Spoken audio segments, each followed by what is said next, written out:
오늘 본문의 말씀을 가지고 하나님 나라와 성령 그리고 교회라고 하는 제목으로 우리 하나님 말씀 살펴보도록 하겠습니다. 우리 예수님 부활하셨습니다. 우리 2주 전에 4월 4일 날 우리 예수님 부활하신 것을 기념하지 않으셨습니까? 예수님 부활하셨어요. 역사적인 사건입니다.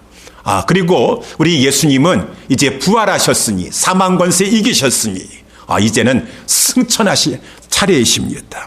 하늘의 영광에 이제 돌아가실 복귀하실 때이신 것입니다. 그런데 예수님께서 부활하시고 나서 이 하늘의 영광 세계에 곧바로 가지 아니하시고 이 땅에 40일 유하셨다라고 하시는 것이죠. 아니 예수님 이 땅이 뭐가 이렇게 좋으신가요? 저 하늘의 영광 세계에 그 찬란한 영광이 빛나고 있는 곳에 우리 부활하셨으면 곧바로 가셔야지 왜 여기 이렇게 이 땅에 40일씩이나 계셨던가요? 우리 40일 동안 예수님은 도대체 뭐 하셨던가? 오늘 본문에도 나와 있는데 예수님은 40일 동안에 이 사도들을 예수님의 제자 12제자들을 사도라고 하지 않습니까? 이 11제자인데 가룟 유다 빼놓고 이 제자들, 이 사도들을 우리 예수님께서 가르치셨어요. 말씀을 가르치셨어요. 아니 우리 예수님 지난 3년 동안도 3년 넘게 그렇게 제자들 데리시고 다니시면서 그렇게 양육하셨는데 아니 뭐 이렇게 또 뭐가 못 가르친 것이 있으셔가지고 계속해서 부활하시고 나서 또 그들을 그냥 이렇게 하나님 말씀을 가르치셨던가? 그렇게 할 수밖에 없으셨어요. 제자들이 사도들이 준비가 안 됐어요. 무슨 일에 준비가 안 됐냐면은 하나님이 일을 하기에 아직 준비가 안 됐습니다. 우리 예수님 이제 승천하시고 나면은 제자들이 이 땅에 남아서 하나님 나라 왕국을 힘있게 운동하면서 건설하면서 확장시켜 나가야 되는데 이 하나님 나라 운동을 전개할 만한 준비가 아직 덜 돼서 예수님 하늘에 안 올라가신 것이 아니라 못 올라가고 계셨어요. 그것이 이제 누가복음 24장에도 나와 있는데 우리 제자들이 하나님 나라 운동을 펼치는 데서 가장 중요한 것은 우리 예수님께서 이 땅에 내려오셔서 십자가의 죽으심으로 말미암아 구속을 이루신 것이에요. 그 구속을 이룬 이 놀라운 하나님 나라의 큰 근간, 이 근간이 되는 중요한 사건을 통하여서 이제 복음을 전파하여 예수 믿게 함으로 구원 얻게 하는, 그래서 하나님 나라가 이제 왕성하게 전개되는 이러한 하나님 나라 운동이 펼쳐져야 되는 것인데 제자들이 예수님이 십자가 죽으신 것에 대한 의미를 잃어버리고 슬퍼만 하고 있는 것이요. 두려워만 하고 있는 것이요. 엠마오로 내려가는 제자들도 예루살렘에 왔다가 안 되겠다. 낙심하고서는 자기 이 시골길로 엠마오로 돌아가고 있든가. 아니면은 11 제자들도 예수님이 이제 십자가에서 죽으심으로 말미암아 다 이루었다라고 하면서 구속을 큰 과업을 이루셔서 이제 하나님 나라가 펼쳐지기 시작할 터인데 제자들은 무서워가지고 그저 숨어만 있어가지고 불안과 두려움 가운데 떨기만 하고 있는 것이에요. 인간적으로 봤었을 때 예수님이 돌아가셨다고 생각하니까 얼마나 슬프고 또 자기들은 예수님을 따랐었는데 이게 뭔가라고 하면서 두려워하고 불안해할 수 있는 것은 이해할 수 있지만 그런 인간적인 차원으로만 생각하면 안 되는 것이죠. 예수님 앞에 그동안 양육받고 이제 하나님 나라 운동의 그 리더십을 가지고 이제 그 펼쳐나가야 될 그러한 자들이 우리 예수님 십자가에 죽으신 것이 안타깝진 하지만은 우리 예수님이 그저 안타까우라고 하신 것인가요? 아니에요. 다 이루었다 승리의 선언을 하셨어요. 사망 권세를 파시고 이기셨어요. 그런데도 불구하고 제자들은 두려워만 하고 있는 것이요. 앞날이 두렵기도 하고 어떻게 되는 것인가? 예수님 돌아가시고 이제 우리는 누가 보호해 줄 것인가? 그래서 예수님 너무 안타까우신 것이요. 그래서 이제 이 제자들을 찾아가셔가지고 예수님께서 다시 이 하나님 나라의 큰 근간이 되는 먼저는 십자가의 죽으심의 진정한 의미와 그리고 이제 예수님 부활하시지 않았습니까? 이 부활했다고 하는 소식을 제자들이 듣고 나서도 믿지 못하는 거예요. 그 새벽에 예수님의 무덤가에 가서 그 빈 무덤을 확인하고 천사를 통하여서 그는 살아나셨느니라라고 하는 얘기를 듣고 와서 제자들에게 전하였고 베드로와 요한이 그 무덤까지 가가지고 빈 무덤 보고 왔음에도 불구하고 예수님이 안개에서 시신이 없어졌어. 그 말을 믿지 못하는 거예요. 다시 살아났다라고 하는 말을 믿지 못하니 어떻게 하나님 나라 이 운동을 할 수 있겠습니까? 아직 준비 안 됐습니다. 예수님께서 누가복음 24장이 오늘 사도행전은 누가복음과 함께 누가가 기록한 것이에요. 그래서 1절, 2절에서도 보게 되면은 이 데오빌러여 내가 먼저 쓴 글에는 이게 먼저 쓴 글은 누가복음을 말해주고 있고 계속해서 지금 누가는 하나님의 말씀을 받아가지고 사도행전에도 누가복음에 또 예수님께서 부활 이후에 어떠한 일을 하셨던가. 누가복음 24장에 보면은 엠마오로 내려가는 두 제자들에게 가셔가지고 다시 한번 성경을 통해서 깨우쳐 주시고 이래서 예수 그리스도가 죽으신 것이다. 마지못해 죽은 것이 아니라 하나님의 계획 속에서 하나님 나라를 펼치려고 구속을 완수하시기 위해서 하나님이 허락하신 것이고 예수님께서 자원하여서 돌아가신 것이니라. 그리고 예수 그리스도는 이미 하나님 말씀하신 대로 부활하지 아니하였는가. 부활은 성경의 예언대로 부활된 것이니라. 자꾸 믿어서 깨우쳐 주시고 이 제자들도 11 제자들도 무서워가지고 숨어만 있고 두려워만 하고 있는 거예요. 예수님께서 그 가운데 나타나셨습니다. 너희에게 평강이 있을지어다. 그랬더니 제자들은 예수님이 이 몸을 가지고 부활하셨다는 것을 믿지 못해요. 그렇게 예수님이 살아계셨을 때 부활할 것이라고 말씀했는데 내가 예루살렘에 올라가서 고난을 당하고 3일 만에 살아날 것이니라. 제자들은 그저 예수님이 이 부활하신 몸을 가지고 찾아왔는데 영이 지금 돌아왔다라고 하면서 죽은 영혼이 지금 찾아왔다라고만 생각했지 예수님이 부활하신 것을 믿지 못하고 있어요. 우리가 누가복음 24장에 보면은 얘들아 내 살을 만져봐라. 내 좀 발 좀 만져봐라. 영은 그 살이 없고 뼈가 없는데 너희들이 내 손을 만져보고 내 발을 만져보면서 내가 부활한 것을 좀 깨달으도록 하라 라고 하지 않습니까? 그러면서 너희 중에 좀 먹는 것이 없느냐? 이 구운 생선 하나를 누가 갖다 줬어요. 예수님께서 그것을 가지고 받아 먹으면서 나는 몸을 가지고 부활했느니라 라고 하면서 자꾸 예수님의 그 죽으심의 진정한 의미와 부활하신 것은 다 하나님의 계획 속에서 성경대로 이루어진 것을 예수님께서 다 제자들에게 거듭거듭 말씀하시는데 40일 동안 여러 차례 보이시면서 가르쳐 주셨다라고 하는 것이 이제 오늘 본문의 말씀의 내용이라고 하는 것이에요. 그러면서 우리 누가복음 22장 44절에 예수님께서 이런 말씀을 하셨어요.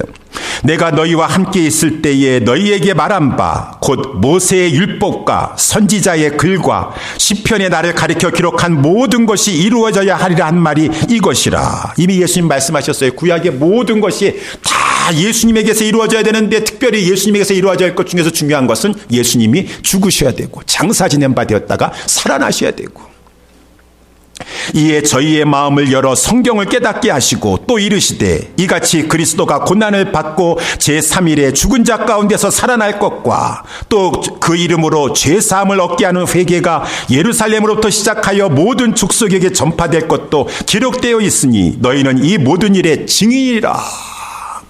우리 예수님께서 구약의 모든 것들은 다 예수님에 대해서 예언해 주고 있는 것인데 특별히 예수님이 십자가에 죽으실 것과 그가 다시 살아나실 것과 그가 하늘에 오르실 것과 하늘에 오르셔서 성령을 부어주심으로 말미암아 죄사함을 얻게 하는 회개가 모든 족속에게로 퍼져나갈 것을 성령이 구약 성경이 다 말씀해 주고 있는데 이를 통하여서 먼저는 내가 이제 십자가에서 죽었다가 장사 지낸 바 되었다가 다시 살아나서 큰 일이 이루어졌다. 이제 성령이 오실 것이고 성령으로 말미암아 회개함으로 모든 사람들이 제사함을 받게 되는 역사가 이제 예루살렘부터 모든 족속에 퍼져나갈 것이다. 너희들이 이 일을 감당해야 될 것이니라 라고 하면서 예수님께서 누가복음 24장에서 또 그 하나님 나라 일에 대해서 막 가르쳐 주셨다라고 하는 것이에요. 그래서 이제 오늘 본문의 말씀에 이제 4절, 5절 말씀에 보면, 그랬더니만 이제 예수님께서 하신 말씀이죠. 사도와 같이 모이사 저희에게 분부하여 가라사대 예루살렘을 떠나지 말고 내게 들은 바 아버지의 약속하신 것을 기다리라. 이제 우리 주님 이제 부활하셨어요. 승천하셔서 약속하신 대로 성령을 보내주실 것이에요. 그 성령을 가지고 하나님 나라 운동을 펼쳐나가게 될 것입니다. 요한은 물로 세례를 베풀었으나 너희는 몇 달이 못되어 성령으로 세례를 받으리라 하셨느니라 라고 했어요. 그랬지만 제자들은 사도들은 또 이 말을 듣고 나서 그저 이 사도들은 유대인이기 때문에 하나님 나라가 이제 회복이 된다고요? 그러면은 우리 이스라엘에게 회복이 되겠군요 라고 하면서 이스라엘만 생각하는 것이요. 6절 말씀에 보니까 저희가 모였을 때 예수께 묻자와 가로되 주께서 이스라엘 나라를 회복하심이 이때이니까 하나님이 다 계획 속에 있어요.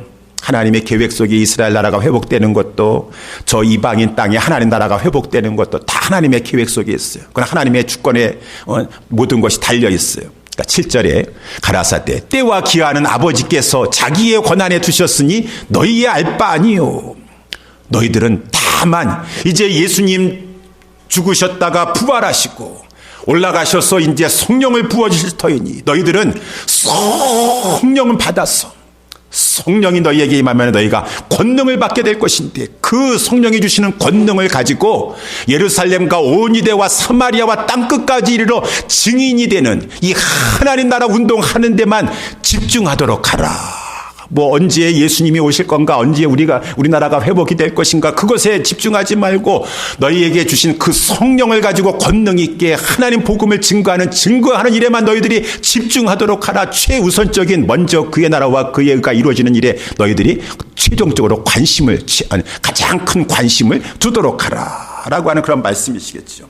언제까지? 오늘 본문의 말씀 9절 말씀에 보니까 이 말씀을 하시고 저희 보는데 올리어 가시니 구름이 저희를 가리워 보지 않게 하더라. 올라가실 때 제자들이 자세히 하늘을 쳐다보고 있는데 흰옷 입은 두 사람이 저희 곁에 서서 가로되 갈릴리 사람들아 어찌하여 서서 하늘을 쳐다보느냐. 너희 가운데서 하늘로 올리우신 이 예수는 하늘로 가심을 본 그대로 오시리라 하였느니라. 우리 예수님 재림하실 때까지 사도들은, 또 사도들로 통해서 계속 세워질 그 제자들은 최우선적인 관심이 맡겨주신 그 하나님 나라 운동을 펼쳐나가는 것에 두면서 먼저 그의 나라와 그의 의를 구하는 것에 집중하면서 성령 받아서 이 일을 하는데 열심히 하도록 하면 주님은 때가 되면 재림하실 것이니, 우리 주님이 저들 보는 앞에서 승천하신 것처럼, 승천은 엄연한 저들이 보는 데서, 두 눈으로 다 보는 데서 이루어진 역사적인 사실이었습니다. 그런 것처럼 재림도 역사적인 사실로 반드시 우리 주님은 모든 사람이 다 보는 것 가운데 주님이 다시 하늘에서 이 땅에 내려오실 것이니라. 재림이 있을 것이니라 라고 주님이 말씀하신 거예요. 그 재림 때까지 성령의 권능을 받아서 하나님 나라 운동, 이 하나님 나라의 일을 너희들은 열심히 힘쓰도록 하라 라고 하는 것이 이제 오늘 본문의 말씀의 이 내용이라고 하는 것입니다. 그래서 이 말씀은 그때 사도들에게만 주신 말씀이 아니라 이 말씀을 가지고 우리 모든 주의 제자들은 이 말씀이 나에게 주시는 말씀이요 우리에게 주시는 말씀이었어. 우리의 최우선적인 관심은 먼저 그의 나라와 그의 의를 구하라고 하신 지난 주일의 말씀과 같이 이 성령 받아서 하나님 나라 복음운동, 이 영혼 구원운동, 이 하나님 나라의 일을 하는 것이 우리의 최우선적인 관심이 돼야 된다 라고 하는 것을 이 성경에서 말씀해 주고 있으니, 저와 여러분들이 우리 예수사랑교회가 그러한 교회로서 바른 우선순위 가운데 하나님 나라 운동을 펼쳐나갈 수 있게 되기를 주님의 이름으로 축원합니다. 그러기 위해서는 이제 오늘 본문의 말씀에 가지고 두 가지, 우리 모두가 오늘 예수님께서 말씀하신 대로 하나님 나라의 일에 대해서 잘 알고 있어야 돼요. 하나님 나라의 일에 대해서. 우리 예수님이 오죽 답답하셨으면은 이 사도들이 이제 예수님 산으로 가시면은 하나님 나라 일을 해야 되는데 아직 준비가 안 됐어요. 하나님 나라 일을 해야 되는데 아직 준비가 안 돼가지고 예수님 죽음의 십자가의 의미도 알지 못하고 인간적으로만 생각하고 우리 예수님 죽으셨어. 얼마나 아프셨을까. 우리 예수님 죽으셨으니 이제 다 끝난 거 아닌가. 이제는 그냥 갈릴리에 고기나 잡으러 가야겠어. 아니, 우리 예수님께서 그 대과업을 이루셨음에도 불구하고 그 죽으심의 의미를 알지 못하고 그 부활하신 것도 믿지 못하고, 그러니까 그때나 이때나 우리 모두는 신앙생활 하면서 이 하나님 나라에 대해서 잘 알고 있어야지, 먼저는 잘 알고 있어야지 하나님 나라의 일을 힘있게 할 수 있다라고 하는 것입니다.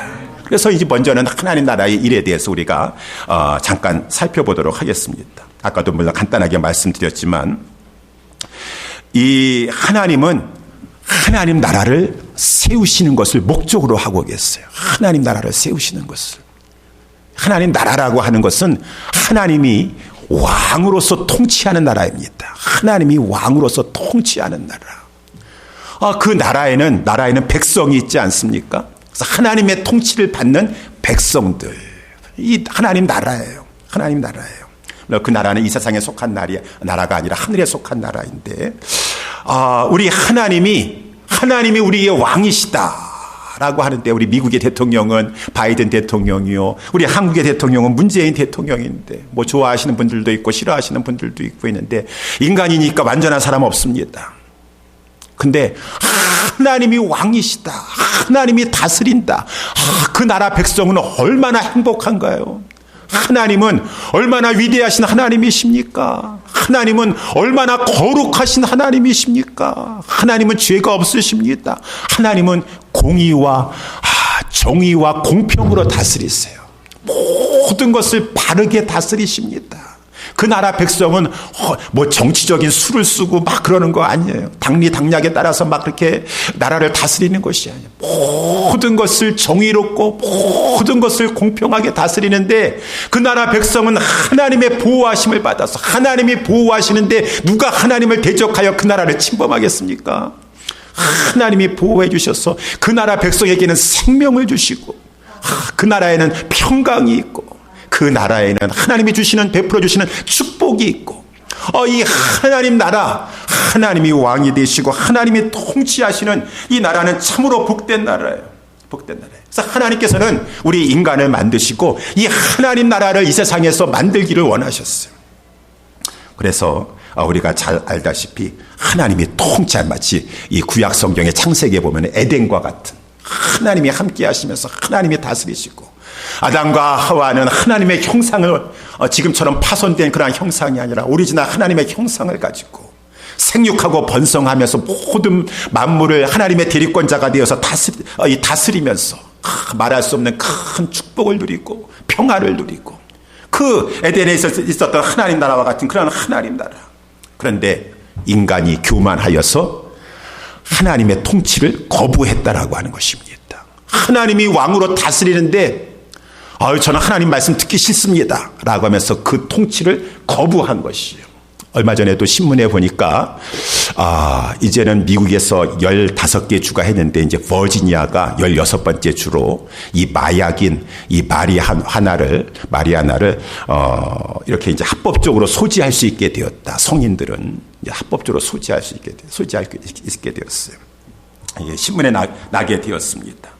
뭐 이 마리아나에 대해서 뭐 찬반 이렇게 여러 가지 의견이 나눠지긴 하지만, 어쨌든 간에 이것이 마약이 아니겠습니까? 우리 어저께도 우리 새벽 예배 후에 집사님하고 대화를 나누는데, 집사님 이렇게 말씀하셨어요. 학교에서 우리 학생들은 아직 성인도 안 됐고 그러는데, 그러한 마약과 같은 그 마리아나와 같은 그런 마약 같은 것을 소지하거나 그것을 막 피우거나 그러면 되겠습니까? 안 되죠. 안 됐죠. 더군다나 이제 우리 집사님이 학교에서 가르치시는데, 이제 이 생물학적으로 또 전공하셨고 하니까 그래서 가르치면서 이것은 좋지 않다. 중독성이 있다. 너희들이 이것을 가지고 중독성이 있어 여기 빠지면 위험하다. 몸에 유해하다라고 하는 것을 정말 여러분 선생님들이 그 학생들에게 그것을 사랑하니까, 이 자녀와 같은 그러한 우리 학생들이 그러한 것에 중독되어서 그 피폐된 인생, 비참한 인생에 떨어지는 것을 원치 않으니까 사랑하는 마음으로 그거 너희들 하면 안 된다. 그거 하지 말아라. 라고 했는데, 우리 집사님이 하시는 말씀이, 그런데 애들이 선생님 말을 믿지 않는다라는 것입니다. 선생님 말 믿지 않는 거예요. 아니에요. 괜찮아요. 라고 하면서 학생들이 막 학교에서도 막 이렇게 피워서 냄새를 피우고 막 그러한 일을 한다 그래요. 왜 선생님 말 듣지 않는 거예요? 선생님이 통치하는 거예요. 통치인데 의로운 선한 통치로 그 생명 주려고, 그들 정말 유익하게 하고 복된 인생 살게 하려고 그 마약과 같은 것에 어디되지 않도록 그렇게 사실에 근거하여서 말해준 거예요. 그러면 그 통치에 선생님이 저렇게도 전문가시고 우리 선생님께서 말씀하시니까 그 권위 앞에 순종하여서 하지 말아야 되겠구나 라고 하면 복인 것입니다. 왜 이렇게 간섭하느냐? 왜 듣기 싫은데 자꾸 그런 얘기하느냐? 나 그거 하고 싶은데, 나 그거 좋아하는데. 이것이 바로 인간의 하나님 앞에서의 통치를 거부한 것이에요. 얘들아, 나는 너희들에게 축복을 주고, 우리 예레미야서 29장 11절에 나 여호와가 말하노라 너희를 향한 내 생각은 재앙이 아니라 평안이다. 하나님은 당신의 백성에게 재앙을 주려고 하는 것이 아니에요. 평안을 주려고 하는 것이에요. 너희 장래에 소망을 주려는 생각이니라. 그래서 하나님께서 말씀도 주시고 그 모든 것을 이렇게 부탁하시고 하신데도 불구하고 듣기 싫습니다. 왜 동산 중앙에 있는 선악을 알게 하는 나무는 왜 갖다가 심으셔가지고 그거 금지하시고, 왜 금지합니까? 나 먹고 싶은데, 나 자유의지 있습니다. 나 먹겠습니다. 아무리 하나님 말씀하셔도 나 그거 만져보겠습니다. 먹어보겠습니다. 이 통치를 거부하는 것이 우리들도 마찬가지예요.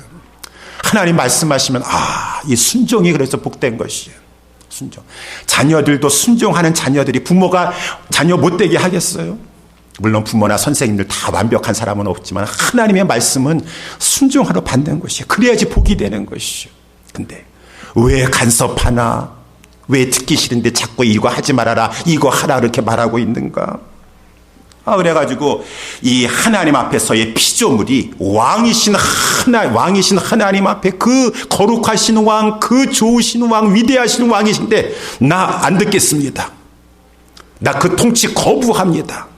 하나님 나라의 백성으로서 하나님 나라 거부합니다 라고 하면서 그 명령을 불순종하여 먹어버리잖아요. 이것이 이제 인간의 죄성이라고 하는 것이죠. 내 생각에는 괜찮다고 생각합니다. 아니야, 그 마리아 나라도 해도 위험한 거야. 그거 어딕션도 저기 나중에 어딕트 되면은 너의 인생에 결코 좋지 않을 거야. 아니야, 내 생각에는 나는 괜찮다고 생각해요. 나는 얼마든지 잘할 수 있다고 생각해요.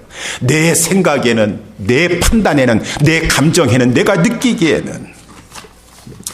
그래서 하나님을 거부함으로, 하나님의 통치를 거부함으로, 하나님의 통치를 거부하면 하나님 나라 백성이 있을 수가 없어요. 결국 바깥 어두운 데 떨어져서 저 흑암의 사망의 음침한 곳에 가서 비참한 인생의 상태에 빠진 것이 이 하나님 백성의 이 처지가 되고 말았다라고 하는 것이에요. 그런데 하나님은 부모님과 같으셨어. 부모는 방탕하고 고집 부리면서 그렇게 허랑방탕하고 불효한 자식이라 할지라도 그 자식이 멸망에 가가지고 너 아주 집에 나가가지고 망해버려라 라고 그렇게 감정상 말을 한다 할지라도 그런 부모가 어디 있겠어요. 끝까지 그 아들 구출하여 가지고 죽음이 아니라 생명에 들어가도록 하는 것이 부모의 심정일진데, 우리 하나님이 그 부모의 심령을 가지고 오히려 부모보다 더한 그 마음을 가지고, 그래서 이사야서 49장 15절에 보게 되면은 여인이 어찌 그 젖먹는 자식을 잊겠느냐, 자기 태에서 난 아들을 긍휼히 여기지 않겠느냐. 그들은 혹시 잊을지라도 부모가 자식을 버리고 요즘 세상에 보게 되면은 자기의 태에서 난 아들이라 할지라도 긍휼히 여기지 아니하는 그런 일이 있다 할지라도 나 여호와는 그렇지 않도다. 그들은 혹시 잊을지라도 나는 너를 잊지 아니할 것이고 내가 너를 내 손바닥에 새겨서 너를 잊을 수가 없도다. 그래서 그렇게 하나님의 말씀 거부하면서 하나님의 통치 받기 싫어하여서 하나님 나라 가운데 벗어났던 그 백성에게 하나님께서 다시 하나님 나라를 회복시켜 주시기 위해서, 그래서 우리 이사야서 9장에 보게 되면 1절에 전에 고통하던 자에게는 흑암이 없으리로다. 흑암에 행하던 백성이 큰 빛을 보고 사망의 그늘진 가운데 거하고 있는, 영적으로 사망의 그늘에 거하고 있었던 그 백성에게 빛을 비추도다 라고 하는 것처럼, 우리 이제 하나님께서 그 영적으로 고통하면서 이 세상에서 비참한 영적인 피폐한 상황 가운데 살다가 영원히 멸망에 떨어질 그러한 그 사람들에게 하나님께서 빛을 비춰주셔서 주께서 이 나라를 창성케 하시며 그 즐거움을 더하게 하셨으므로 쭉 말씀해 놓으셨어요. 하나님께서 하나님 나라를 회복시켜 주실 것이니라. 근데 하나님 나라를 회복시켜 주시는데 누구를 통해서? 하나님이 그 다음 구절, 이는 한 아기가 우리에게서 낳고 한 아들을 우리에게 주신 바 되었는데 그 어깨에는 정사를 메었고 그 이름은 기묘자라, 모사라, 전능하신 하나님이라, 영전하시는 아버지라, 평강의 왕이라 할 것임이라. 그 정사와 평강의 더함이 무궁하며 또 다윗의 위에 앉아서 그 나라를 굳게 세우고 자금 이후 영원토록 공평과 정의로 그것을 보존하실 것이라. 만군의 여호와의 열심히 이를 이루시리라. 하나님께서 하나님의 백성에게 다시 나라를 회복시켜 주시고자 아들, 그 아들인데 아기의 모습으로 하나님의 아들이면 하나님이 있어요. 근데 그는 하나님이 있어요. 사람의 아들은 사람이고 하나님의 독생자이신 그 성자 하나님을 보내주실 것이에요. 근데 그가 아기로 온다 그랬습니다. 근데 그 어깨에는 정사를 메었고 기묘자라 모사라 전능하신 하나님이라 평강의 왕이라 그가 오셔서 너희들에게 하나님 나라를 주실 것이니라 라고 했으니 우리 이사야서 9장만 말씀만 보면은 하나님이 인간의 몸을 입으시고 아기로 태어나셔서 이제 하나님 나라를 주시는데 정사와 권세를 메었으니까 막 큰 권세로 천군 천사를 동원하여서 우리 빼앗겼던 그 하나님 나라를 이 땅에서 이제 세우시면서 우리에게 주실 것이나 보구나 라고 생각했는데 이것이 웬일입니까? 아기로 오신 그분은 이제 이사야서 더 나아가서 53장에 보게 되면은 고난받는 종이 될 것이다. 인간으로서 오신 그분은 고난받는 종이 되었어. 우리를 위해서 속죄 제물로 죽으실 것이니라. 인간으로 오심은 그가 우리를 위해서 인간으로서 철저하게 우리의 모든 죄를 짊어주시고 죽고자 하심이었었구나. 피 흘리려고 하심이었었구나. 그래서 우리를 죄에서 구속해 주심으로 말미암아 우리가 죄 사함을 받아서 이제 하나님 나라에 들어갈 수 있도록 해주시는 것이 하나님의 뜻이요 하나님의 계획이었고 하나님의 방법이시구나 라고 하는 것을 우리는 깨닫지 않았습니까? 그래서 이사야서 53장 그가 찔림은 우리의 허물을 인함이요 그가 상함은 우리의 죄악을 인함이라. 그가 징계를 맞음으로 우리가 평화를 누리고 그가 채찍에 맞음으로 우리가 죄병에서 나음을 입어서 하나님의 백성이 되는 것인데 우리는 다 양 같아서 하나님 우리에게 자꾸 말씀하지 마세요. 듣기 싫어요. 우리는 내 하고 싶은 대로 할 거예요. 그릇 행하여 자기 길로 갔거늘. 우리 하나님께서 우리 무리의 죄악을 우리 하나님은 공의의 하나님이세요. 죄값을 그냥 없는 걸로 해버리시면서 그렇게 하는 것이에요. 우리 하나님은 공의롭고 정의롭고 공평하신 하나님이세요. 누군가는 그 죄값을 담당하셔야 되는데 그 자기 아들에게 우리 모두의 죄악을 다 담당시키셨도다.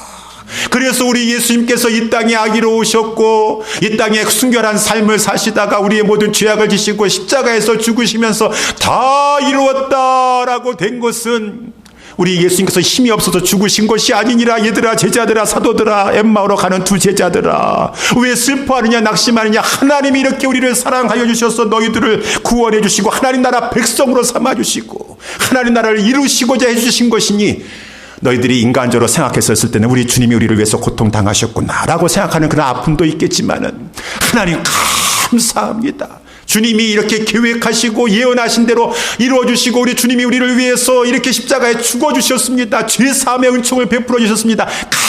감사합니다 라고 하면서 도망갈 일이 아니라 숨을 일이 아니라 일어나야 될 일일 것인데 이 하나님 나라가 이렇게 예수님께서 다 성경대로 그렇게 되신 것이에요. 그래서 우리 예수님께서 부활하셨어요. 또 부활도 다 성경에 예언되어 있다고. 시편 16편이라든가 부활에 대한 예언의 말씀이 있는데 그중에서 예수님께서 특별히 이렇게 바리새인들과 논쟁하면서 말씀하셨든지 저들은 자꾸 예수님 보고 표적 보이라 하려고 그래서 이젠 더 이상 표적 안 보여주겠다. 한 가지 요나의 표적밖에 없다라고 말씀하셨어요. 요나의 표적. 요나가 밤낮 사흘 동안 물고기 뱃속에 있었던 것 같이 인자가 이제 죽어서 3일 밤낮을 사흘 밤낮을 땅속에 있을 것이니라.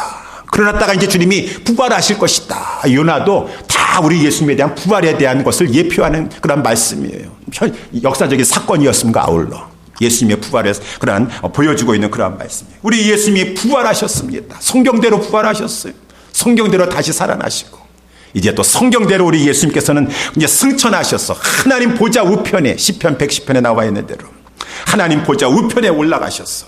우리 예수님 말씀하신 대로 하나님에게 간구하실 것이요. 하나님 내가 이제 구속을 다 이루었습니다.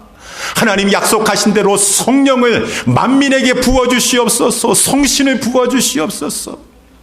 요엘서에 우리 2장에 나와 있는 대로 마지막 날에 그날에 여호와 하나님께서 성신을 만민에게 부어주시니 자녀들은 예언할 것이요 청년들은 환상을 보고 어른들은 꿈을 꾸게 되고 그냥 하나님 앞에 성령을 다 받게 된다는 것이죠. 남녀노소 어린아이나 연세가 많으신 분들이라든가 다 그러한 역사가 일어나게 될 것이니 우리 주님께서 부활 승천하셔서 하나님 아버지께 요청하여서 그 성령을 받아서 성령을 부어주시는 그 시대가 이제 열려지게 된다라고 하는 것입니다. 그럼 성령 받으면 어떻게 되는 것입니까? 성령 받으면은 이제 그 하나님의 백성들은 성령을 받아서 중생케 되고 중생케 됨과 아울러 하나님의 몸된 교회를 중심으로 해서 하나님 나라 운동을 이제 하나님께서 그렇게 이루시고자 하시는 하나님 나라 운동을 하나님이 정한 때까지 재림하실 때까지 주님이 재림하실 때까지 하나님 나라 운동을 펼치라라고 우리에게 성령을 부어주셨다라고 하는 것이에요.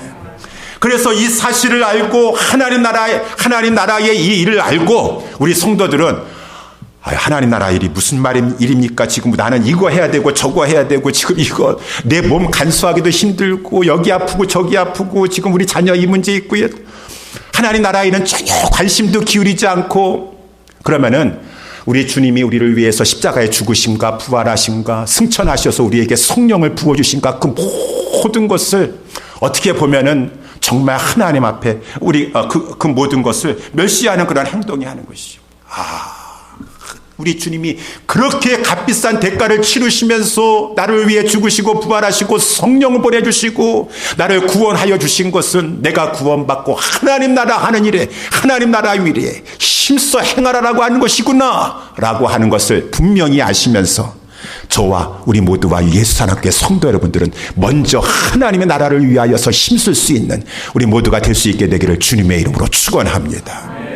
그러기 위해서 이제 하나님 나라 일을 하기 위해서 성령을 주님께서 부어주신다라는 것이. 그래서 이제 이 하나님 나라의 백성들은 구원받은 하나님의 백성들이요, 이 교회는 이 성령이 우리 가운데 풍성히 내려지기를 간절히 사모해야 되는 것이에요. 그래서 오늘 본문의 말씀 4절 5절 말씀 다시 한번 보면 사도와 같이 모이사 저희에게 분부하여 가라사대 예루살렘을 떠나지 말고 내게 들은 바 아버지의 약속하신 것을 기다리라. 요한은 물로 세례를 베풀었으나 너희는 몇 날이 못되어 성령으로 세례를 받으리라 하셨느니라 라고 하는 것이죠.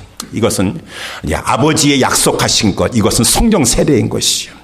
오순절 날 하나님께서 성령을 부어주시는 은혜를 이제 베풀어 주셨고, 그것은 오순절, 그때 2000년 전에 오순절 날만 해당되는 것이 아니라 이제 우리 모든 믿는 자에게 성령을 부어주시는 것이요. 성령을 부어주시는 것이. 이것이 하나님 아버지가 약속하신 것이요. 약속하신 것. 근데 이제 여기 말씀에 나와 있는 것처럼 성령을 그냥 조금 이렇게 뿌려주는 거나, 그렇게 표현하지 않냐고, 부어주신다라고 했어요. 부어주신다. 영어로 말하면 pour out 해가지고 많이 부어주는 거예요. 마치 성령을 물과 같이 비유했습니다. 물과 같이 비유해서 부어준다라고 하는 것은 풍성히 성령을 베풀어 주신다는 것이죠. 성령의 은혜를 베풀어 주신다는 거예요. 성령의 은사를 주시고.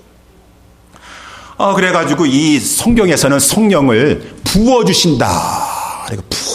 풍성히 주신다. 그 성령을 풍성히 받으면 이 하나님 나라의 역사가 막 힘있게 전개되어 있다는 것입니다.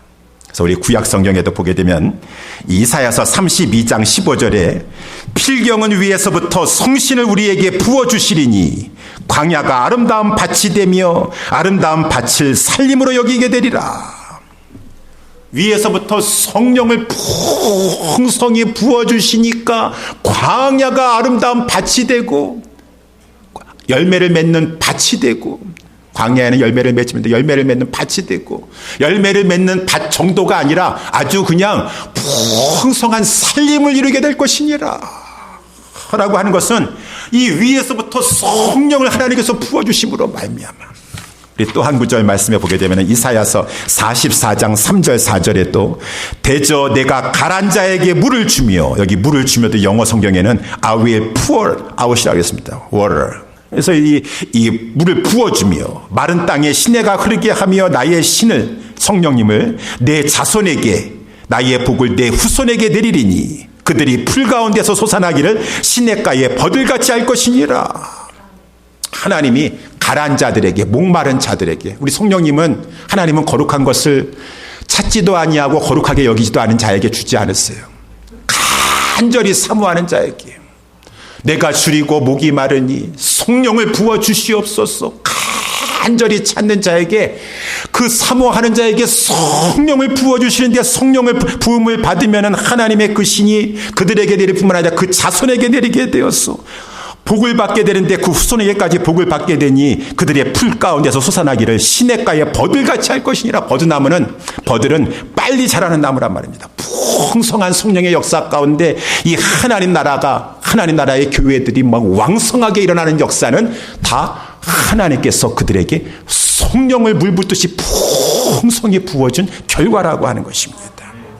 그래서 이 성령님은 우리 주님이 아까 말씀한 대로 승천하셔서 우리 하나님 앞에 간구하여서 약속하신 대로 그 성령을 받아서 당신의 백성들에게, 교회들에게 막 성령을 부어주시는 것이죠. 그래서 오순절날 여러분 성령을 개인적으로도 받지만 하나님께서는 성령을 교회적으로 부어주세요. 다음에 나오지만 120여 명의 성도들이 마가의 다락방에 다 같이 모여서 간절히 기도하였을 때 성령을 부어주시질 않나.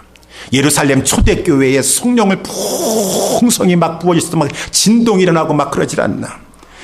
우리 한국에서도 보게 되면 산정형 교회에 우리 평양 대붕이 일어났었을 때 막 그들이 간절히 막 그 집회를 하면서 막 모여서 기도하였을 때, 예배하였을 때 성령이 내려지질 않나. 이 성령을 하나님께서 교회들에게 베풀어 주시고, 이 교회는 그 성령의 세례를 받았어. 이 세례라고 하는 말이 아까 그 말처럼 물 붓듯이 부어주신다는 거야. 풍성히. 우리 세례를 받을 때 물을 뿌리지 않습니까? 우리는 형평상 이렇게 조금 이렇게 뿌리기만 하는데 물을 확 부어주셨어.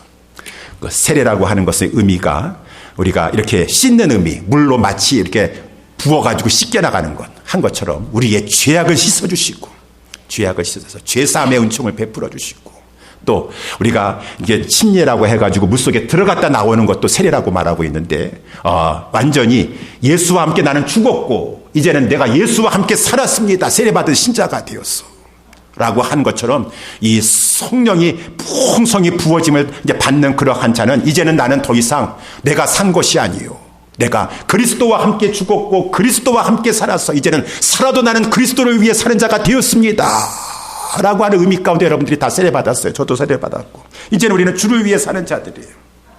그래가지고 이 하나님은, 우리 주님은 성령을 부어주시는데 이러한 의미를 가지고 교회들에게, 간절히 사모하는 자들에게 성령을 부어주신다는 것입니다. 그래서 저와 여러분들이 우리 예수사랑교회가 성령을 사모해야 돼요.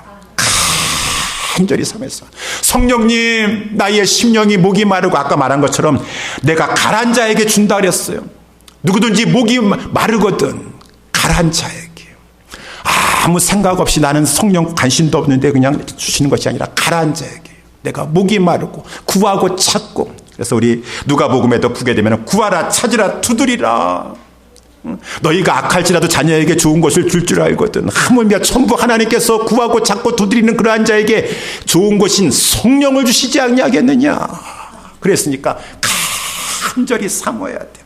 사모하는 성도들이 모인 곳에 교회에게 하나님께서 성령을 부어주신다고 했으니 저와 여러분들이 사모해야 되지 않겠습니까? 우리가 무엇을 사모해야 돼요?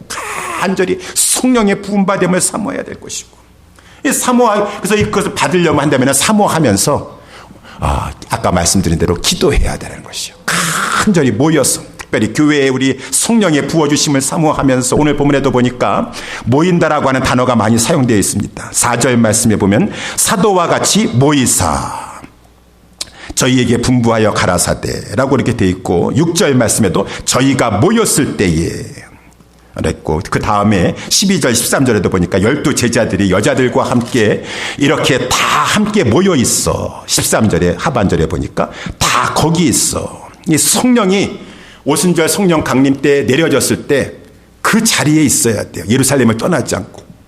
그랬을 때 그 자리에 없으면 안 돼요. 그때 주님이 몇 날이 못 뛰어서 성령 위로부터 능력을 주신다고 하지 않았습니까? 나는 이 일이 있어가지고, 난 저 일이 있어가지고요. 아니, 성령 받는 일보다 더 중요한 일이 뭐가 있겠어요? 아니에요. 이 일 중요해요. 나는 이 일이 중요해요. 아니에요. 성령 받아서 하나님의 일 하는 것만큼 더 중요한 일 없어요. 영적으로 깨어 있으면은. 그것을 사모하면서 모여서 어찌하든지 간에 하나님, 우리가 하나님이 하라고 교회 세워준 거 아닙니까? 하나님이 하라고 목사 세워주시고 장로 세워주셨지. 내가 목사 가지고 장로 가지고 다른 일 하라고 세워주신 것입니까? 하나님이 하라고 했는데 하나님이 하려면 성령의 능력을 받아야 됩니다. 간절한 마음을 가지고 성령님을 부어달라고 막 간절히 기도하셔야 돼요. 기도하셔야 돼요. 그리고 성령의 충만한 부으심을 받으려면 한 가지만 더 사모해야 된다. 기도해야 된다. 한 가지는 또 뭐가 있을까요? 마지막으로 한 가지는 성령의 풍성히 부어주심을 받으려고 한다면 순종하셔야 돼요. 순종하셔야 돼요. 그래서 우리 사도행전 5장 32절에 베드로와 사도가 이제 하는 말입니다. 많은 사람들 앞에, 특별히 이 산헤드린 공의회 앞에, 우리는 이 일의 증인이요 하나님이 자기를 순종하는 자들에게 주신 성령도 그러하니라.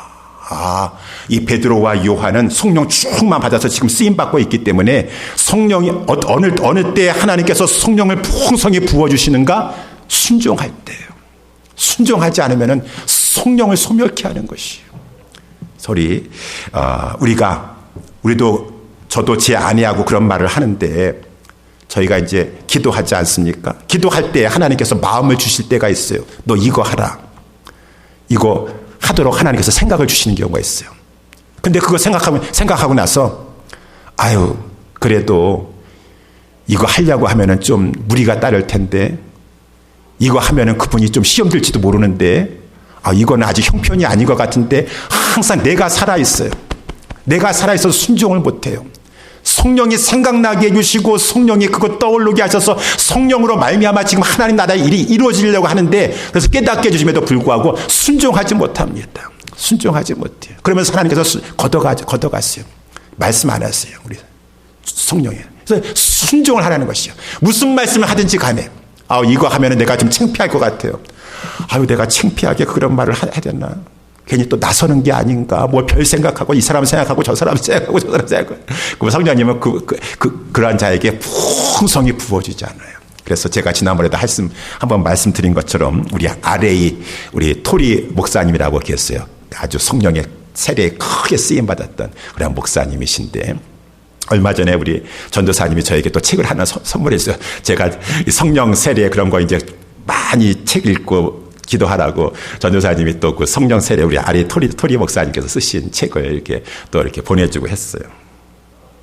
근데 그분이 제가 지난번에 옛날에 한번 말씀드렸을 거예요. 그분이 우리 무디, 우리 여태까지 가장 크게 쓰임 받았던 복음 전도자, 우리 D.L. 무디의 같이 동역자이기 때문에 그 D.L. 무디를 누구보다도 가까이 보셨던 분이었다 제가 말씀드리지 않았습니까? 그분이 쓴 책을 읽었었는데, 그래서 그 쓴 책의 이름이 하나님께서 왜 무디를 쓰셨는가? 그렇게 강력한 복음 전도자로 왜 하나님께서 무디를 쓰셨는가?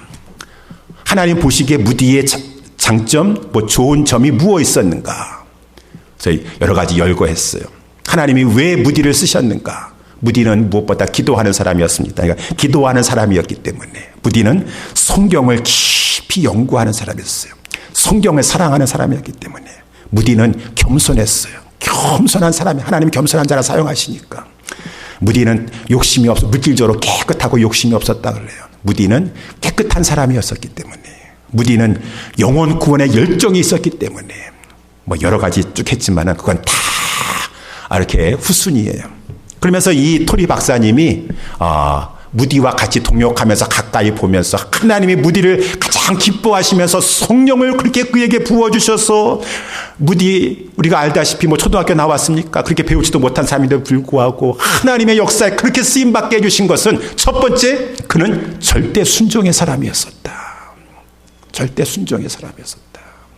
하나님이 그에게 뭐라고 자그마한 거 하나 말씀한다 할지라도 무디는 상황이 이랬어요, 형편이 이랬어요, 뭐가 안 돼서, 그러면 그건 안 됐어요, 그렇지 아니하고 순종하려고 그랬다는 거예요. 순종해서 그 책자에 보게 되면 여러 가지 사건이 나오는데, 물론 그가 성경을 깊이 연구한 것도 있고 여러 가지 다 이제 있지만, 가령 예를 들면은 무디가 이제 시카고에서 이제 이렇게 활동을 하고 있었을 때, 시카고에 그때 세계 큰 박람회가 열리게 되어서, 낮에 이제 한 주간에 열리게 되었어요. 그때 막 모든 사람들은 다 그 박람회에 가니까 그 극장들도 이제는 막 그 시간에는 안 되니까 다 극장들도 문을 닫고서 막 그러는 사이인데 하나님께 기도를 하는데 하나님께서 성령님을 통하여서 무디에게 그 시간에 세계 박람회 그 모이는 시간에 집회를 열라라고 하는 그런 생각을 주셨어요. 그러면은 아니 성령님 지금 극장들도 다 그때는 사람들이 다 세계 박람회에 지금 막 가야 되기 때문에 그 시간에 집회 연다고 해서 올 사람 아무도 없습니다. 우리는 이렇게 인간적으로 생각해요. 그 시간에 누가 오겠습니까? 시간을 잘 잡아야죠. 다 세계 박람회 지금 몇 달 전부터 홍보하고 사람들이 다 거기에 기대를 하고 있는데 그때 집회한다면 누가 오겠습니까? 라고 하는데 무디는 그렇지 않았다는 것이죠. 하나님이 말씀하셨으니까. 그래서 이 토리 박사님에게 그때 집회를 연다라고 이제 광고하십시오. 아니 디엘 무디요. 그때 열면 안 됩니다. 극장들도 다 문을 닫고 그때 다 클로즈해요. 근데 교회에 그때 문을 열면 누가 오겠습니까? 누가 오겠습니까? 하나님이 하라고 하십니다. 이런 일이 여러 번 있었다라는 것이요. 이 토리 박사가 옆에서 이렇게 보는데. 그래서 그때마다 하나님의 성령을 부어주셔서 성령의 역사가 막 나타나고 그랬었는데, 그 비결이 이 D.L. 무디가 하나님 앞에 쓰임받을 수 있고 성령에 쓰임받을 수 있었던 것은 그렇게 하나님이 말씀하시는 것은 무조건 순종이에요. 그래서 한 번은 높은 빌딩에 올라가 있는데 논쟁이 서로 벌어졌대. 또 그런 문제를 가지고 이 시간에는 안 됩니다. 여기는 질이 또 위치도 안 좋고 상황도 안 좋고 안 됩니다 라고 하는데 하나님이 그렇게 하라고 말씀하셨습니다. 그냥 하시죠 라고 하다가 우리 D.L. 무디 선생님이 토리 박사님에게 이렇게 얘기했다 그래요. 토리 박사님, 저는요 하나님의 말씀하신 것은 무조건 순종입니다. 무조건 순종입니다. 만약에 하나님은 그렇게는 하시지는 않으시지만 무모하게 저로 하여금 이 높은 빌딩에서 지금 창문을 열고 뛰어내리라고 하시라도 저는 조금도 주저하지 않을 것입니다. 이것이 성령의 충만함을 받아서 성령 가운데 쓰임받는 것이구나. 내 인간적인 생각에 사로잡히지 아니하고. 사랑하는 우리 예수 사랑교회 성도 여러분들이요, 우리도 하나님의 큰 계획 속에서 우리 예수님 죽어주시고 부활하시고 승천하시고 성령 부어주시고 그래서 하나님 나라의 백성이 되었습니다. 그리고 우리 하나님께서는 우리에게 하나님 나라 운동 펼치라고 너희들도 성령의 권능을 받아서 땅끝까지 그 비전을 가지고 하나님 나라 운동 펼치라고 이렇게 우리에게 교회 운동도 하게 해주시고 하지 않으셨습니까? 그러면은 어떻게 해야 되겠습니까? 우리는 하나님의 나라와 하나님의 의를 구하면서 하나님 나라 일을 하려고 하는 거예요. 물론 하나님 나라 일이 교회 일만 아니라 여러분의 삶 속에서, 여러분 직장에서, 가정에서 자녀들도 잘 양육하고 직장도 잘 하고 하는 것도 다 하나님 나라 일이에요. 그것과 아울러 우리의 마음속에 늘 우리의 마음속에는 영혼 구원의 열정을 가지고 하나님의 몸된 교회를 중심으로 하여서 성령 충만함을 받아서 하나님 일 해야 되겠구나 라고 하는 것에 우리가 힘써 나아갈 수 있게 되기를 예수님의 이름으로 축원합니다. 지금 얼마나 많은 교회들이 하나님의 나라 일을 하면서 열심히 막 일어나고서 막 쓰임받고 있지 않습니까? 하나님 나라 일을 해야 돼요. 우리 지난번에도 제가 몇 년 전에 이렇게 말씀드렸을지 모르겠지만 제가 한국에 갔었을 때도 그 목사님 교회에 갔었었는데 이 안산에 있는 이 고은 목사님이 안산제일교회인가요? 그 교회에 있어요. 어마어마한 사람들이 모이고 막 하는 그런 교회예요. 그 교회에 부목사였었던 그 김주철 목사님이라고 하는 분이 쓴 그 책이 있어요. 자기가 신대원 갓 졸업해가지고 전도사였었어요. 하다 보니까 우리 고은 목사님의 심호하시는 그 안산제일교회 이제 부교육자 전도사로 가게 되었어요. 그렇지만은 고은 목사님이 이렇게 말씀하셨다 그래요. 전도사님, 귀신 쫓아내본 적 있습니까? 라고 했어요. 그 전도사님이 하는 말이 귀신 쫓아내는 일이요? 저는 귀신 들린 사람 본 적도 없는데 라고 이렇게 말을 했어요. 여기서 귀신 쫓아내야 됩니다. 우리 안산에는 귀신 들린 가정들이 많이 있습니다. 한번 해보시죠 라고 해가지고 그 안산제일교회 부교육자가 돼가지고 3년 동안 있으면서 한 거는 그저 가정마다 가면서 귀신 쫓아내는 일이 그의 일이었었다. 예, 귀신 들린 가정들이 많고요.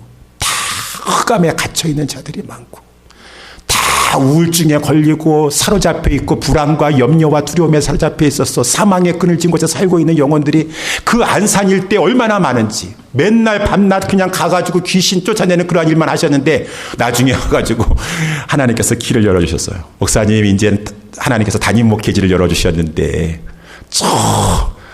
우리 내장 해인사가 있는 그 가야 지방에 교회에 가셔서 교회를 개척하시죠. 라고 해서 3년 동안 안산에서 귀신 쫓아내는 일은 아무것도 아니었다고 합니다. 거기는 귀신이 많을 정도였다면 그 안산 해인사 근처에 있는 그 가야교회 세운 곳에는 아주 귀신들이 득실득실거렸다라고 하는 것이에요. 그런데 거기에 가서 하나님 나라 복음을 가지고 성령님 의지하여서 복음을 전하였더니만은 무당들도 돌아오고 그렇게 많은 얽매여 있던 영혼들, 그 흑암에 있던 영혼들이 돌아오는 그러한 역사를 체험하게 되었다. 하나님 나라 운동은 전개되고 있다라고 하는 것입니다. 전개되고 있더라. 한 가지만 더 말씀드리면은 지난 금요일 날인가 엊그저께도 신문에 보니까 우리 버지니아에 있는 우리 성광교회라고 여러분 아시는지 모르겠는데 제가 필라델피아에 있었을 때 그 이돈 장로님이 성광교회 장로님이셨어요. 그래가지고 돌아가셨죠. 이돈 장로님. 우리 국제무역총재센터에 있었던 그 장로님이셨었는데, 그때 PGM에 이제 강사로 오셨었기 때문에 제가 이제 그분 가까이서 뵌 적도 있었고 그랬습니다. 성광교회가 20년이 됐대요. 교회 개척한. 여러분 아마 신문 보신 분들 계셨을 것이에요. 그래가지고 이 성광교회 그 스토리를 이제 20년이 된 스토리를 얘기하는 것입니다. 처음에 30명이 가정에서 출발을 했대요. 가정에서. 그러다가 이제 미국 교회당을 렌트를 해서 거기서 이제 교회를 했었는데 아마 갑자기 교회에서 나가라고 그랬는가요? 그래가지고 이제 다른 데 렌트를 알아보려고 어떤 큰 미국 교회에 가가지고 우리 임대하려고 하는데 교회 렌트해 줄 수 있습니까? 라고 하는데 그 교회에서 그래서 렌트하지 마시고 차라리 우리 교회당을 그냥 구입을 하시죠. 아니 우리는 지금 이제 얼마 되지도 않았고 우리는 교회는 지금 재정도 이렇게 약하고 하는데 이 교회당이 얼마입니까? 그러니까 350만 불입니다. 라고 해요. 350만 불이요. 우리는 100만 불도 없고 우리는 가진 것도 없는데. 그렇지만은 그 350만 불짜리 그 교회당 건물을 그 목사님께서 그 미국 교회 목사님께서 100만 불에 드리겠습니다. 예? 350만 불짜리를 100만 불 해주시겠다고요? 우리는 100만 불도 없어요. 라고 했더니 100만 불 없어. 얼마 부족합니까? 그 나머지 금액은 우리가 그냥 대출해 주겠습니다. 그러면서 하나님 교회 운동을 펼쳐서 그 교회가 지금은 그 어마어마한 그 하나님의 일들을 감당을 하는데 선교사를 직접 파송한 교회 성도들 파송한 선교사 숫자만 100명이 된다. 협력하는 선교사는 더 많고 그러한 하나님 나라의 일을 했는데 그 교회 목사님이 이제 나와서 하는 얘기입니다. 하나님이 우리를 이렇게 크게 축복해 주셨는데 그것은 선교하는 일을 했다. 우리가 하나님 기뻐하신 일에 열심히 영혼 구원해가지고 선교하는 일을 하니까 막 교회당 건물도 막 미국 교회 우리는 렌트하려고 갔었는데 그냥 사라고 하고 돈까지 다 빌려주겠다라고 하고 이야 하나님이 일을 하시는구나. 하나님이 다 일을 하시는구나라고 하면서 하나님 나라 운동 지난 20년 동안에 이렇게 했습니다. 라고 하면서 이렇게 말을 하더라고요. 근데 그 내용을 읽어보면서 소망이 넘치더라고요, 저희는. 그 교회는 이제 교회 개척한 지 5년째 되었을 때 단기 선교를 나갔다라고 하는데 우리 예수사랑교회는 개척하고 1년 안에 우리 유스그룹 자녀들이 멕시코에 단기 선교도 갔다 오고 하나님 앞에서 지금 우리가 코로나로 인하여서 지금 이게 식어져 있지만은 우리가 깨어나야 되겠구나.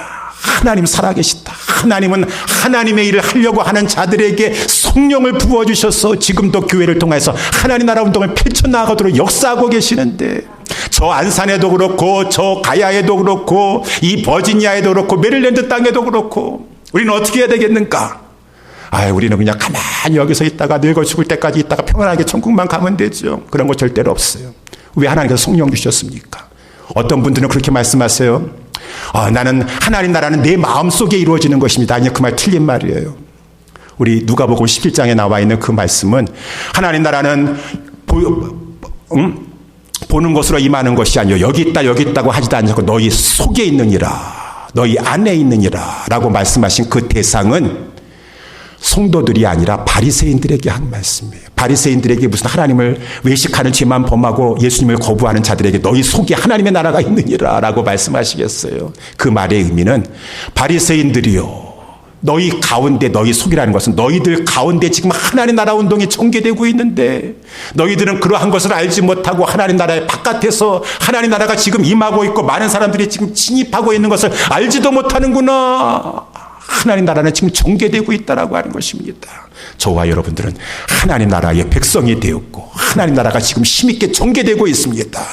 하나님 나라가 전개되고 있는 것 가운데 우리가 그러한 하나님의 성령의 인도하심을 따라서 하나님 나라의 일을 해야 되지 않겠습니까? 하나님 나라 일을 하지 않냐고 무엇하겠습니까? 우리 모두 다 일어나서 성령의 충만함을 받아서 하나님 나라 일을 하는 교회, 우리 교회 될 수 있게 되기를 주님의 이름으로 축원합니다. 우리 다 같이 일어나셔서 우리 말씀을 생각하시면서 우리 268장 우리 같이 찬양하고 우리 같이 기도하도록 하겠습니다.